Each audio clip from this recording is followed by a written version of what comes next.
Ninjiriwe. Niriwe. Amakuru. Ni meza. Umeze neza se? None se witwa nde? Ndayisenga. None se wariye iki? Ibishyimbo? N'iki kindi? N'umuceri? N'iki kindi? N'inyama? Wahaze se? Ngaho urahirutse ni ukuri kw'Imana.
Bawicaye gato. Uzi ko ntunguye ariko nabiteguye. Ndabizi ko ngutunguye. None se nakani karimbo waturaho gatoya? K'Imana cyangwa kasanzwe? Gasanzwe nta kibazo.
hanyuma uretse kwicara amaze mu bazo utuntu dukeya rero ubundi nubwo twatangiye wenda turibwira abantu mu busanzwe nitwa Ndayisenga Emmanuel. Ahangaha rero wicaye imbere ya televiziyo yitwa Ururembo TV. Hanyuma hari ikibazo kimwe nifuje kukubaza. Umugabo w'umusore ndacyari umusore umaze igihe kingana ukora akabino bintu imyaka 10 biragaragara kuko uburyo ki ugatwara biragaragara ko umaze igihe kinini cyane. Hanyuma se aho watangiye nko kubikora ni nk'izihe nyungu waba warabonyemo cyangwa se n'iterambere waba waragezeho ku bw'ako kantu hajya kitwa iningiri ku bantu batari bakazi. Iriya ni iningiri ku bantu bagiye bayumva wenda nko mu bitaramo bigiye bitandukanye by'inkera cyangwa se inkeshagitaramo. Iriya ni iningiri niyo bita iningiri muri make, bivuze ngo itandukanye n'inanga imwe abantu bamenyereye nk'imwe ya gisupusupu. Biratandukanye. Hanyuma rero ari inanga n'umuduri iriya ni umuduri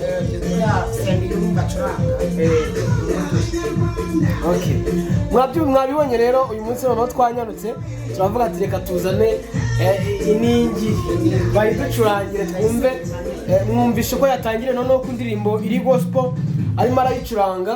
Yari indirimbo nziza cyane.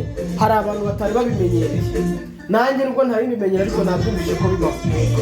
Nagiye nkubona kenshi rero, nagiye nkubona kenshi mu nzira cyangwa se nko mu makwe, nkumva wari ukwe nigeze kukubonamo wagiyemo, ngira amatsiko yo kuzahura nawe, ndavuga ati ibintu nzakubwira uze tubisangize Abanyarwanda. Bamwe mu bantu b'Abanyarwanda baba bashaka kumenya utuntu nk'utu ngutu. Iyo ucuranze nk'ahantu hari igitaramo cy'abantu benshi babyakira gute? Barabyishimira cyane, barabyishimira cyane rwose, kuko ndabikora abantu bakaba amafaranga, haba mu bukwe, mu bitaramo, ahantu mbese bakoresheje ibirori runaka, yego abantu maho bagenda babishimisha ubundi bakaba. Tugusanze aha ngaha rero kuri Revelation Studio, mbonera no kubwira abantu ukeneye gukora indirimbo nziza, audio ndetse na video, wagana aha ngaha kuri Revelation Studio bagakorera indirimbo nziza cyane. Bafite na room practice, bafite ibyuma bigezweho, bafite mixer igezweho, ni studio nziza igezweho muri mujyi wa Kigali, ifite ibyuma bigezweho kandi kabuhariwe n'abahanga bo kubikoresha. Aha ngaha hanyuma rero tugusanze aha ngaha kuri Revelation Studio, uri gukora indirimbo. Numvisha indirimbo isa n'iy'amatora. Yego. Ni indirimbo igamije iki? Ni indirimbo nyine yo gukangurira abantu kugira ngo bibuke ko mu kwezi kwa karindwi, yego, tariki 15 z'ukwa karindwi, gutaha ubukwe bw'umukandida wacu Perezida Nyakubahwa Paul Kagame. Yes, His Excellency Paul Kagame. Tumutore akomeza tuyobore, yego, tugezeho byinshi tugikeneye. Nabyishimiye cyane rero, nkimara kugusanga aha ngaha nubwo nagutunguye uraza kunyihanganira, ariko byibuze utugezeho nka bimwe mu byifuzo wumva wifuza mu bintu bijyanye n'umuziki nyarwanda. Ibintu nifuza bijyanye n'umuziki nyarwanda, nkeneye iterambere nanjye. Yego. Nkeneye iterambere rijyanye n'ukuntu ngomba kwagura umuziki wanjye, nko kujya muri studio nk'uku. Hari igihe biba mbafite amikoro makeya cyangwa se ubushobozi bukeya, bitewe n'uko wenda se amafaranga ngerageza kubona ntabwo aba ahagije rimwe na rimwe. Ntabwo aba ahagije, nyabona ajya mu tubazo tugize tumwe na tumwe. Rero ugasanga byitwa ko naba nkeneye nk'ubushobozi nyine buhagije. Yego. Ubwo rero gahunda mfite ni uko nijyanye n'uko nanjye nakwagura ibihangano byanjye, yego, bikagera kure. Yego. Noneho product cyangwa se product ibyo nzi gukora, cyangwa se umuziki nzi gukora, nkaba nawusangiza n'abashuti banjye n'abagenzi banjye, yego, n'Abanyarwanda bose n'isi yose. Yego. Ubundi twakomeza gusangira ibyishimo. Hanyuma mu buzima busanzwe wenda ushobora kuba wajya nko kuririmba ahantu mu bukwe, mu bindi birori bitandukanye. Yego. Ni ikihe kintu kijya kikugora cyane yigeze nko mu bukwe ugiye nko gutangira kuririmba cyangwa se guperforminga ukoresheje iyo ningiri yawe? Ikintu kijya kingora, urabona ko nk'ubu ngubu nubwo wenda nyiri umusore, ariko nk'abantu b'urubyiruko, yego, ushobora gusanga bakora nk'ibintu nkora bya tradition, yego, by'umuco nyarwanda, ushobora gusanga ari bakeya. Bari bakeya cyane kuko benshi bibereye mu bya modern, nyine ibyuma biri modern bya kizungu. Rero jewe nkaba narabikomeje kubera yuko ndabikunda cyane. Rero niyo ngeze mu bukwe, ikintu kingora wenda se n'ibijyanye no gucuranga, niyo no gucuranga gutya, abantu gacurange ho abantu babyumve n'ibindi. Iyo ndi gucuranga gutya, hari akantu nigeze kumva ukora kariya ko kuyivugisha uyihamagara, sinzi nimba wakongera ukagakora kugira ngo abantu bakabone. Ndabikora n'ibintu biri simple byoroshye. Mwiriwe, amakuru ni meza, meze neza, ngaho rahibutse ukuri kw'Imana. Yego. Rero ni byiza cyane. Yes, ni byiza cyane. Mba nkeneye nka mikoro ijyamo imbere hano, ku buryo n'umugozi muremure, ku buryo najya ncomeka bitagoranye. hari n'utumikoro ariko duhari tw'udusamfire bajya bashyiraho Yego. kakaba kajya kuri mixer bisanzwe Yego. kugira ngo wamplifiye sound yawe ikore neza. Sawa sawa. Ese we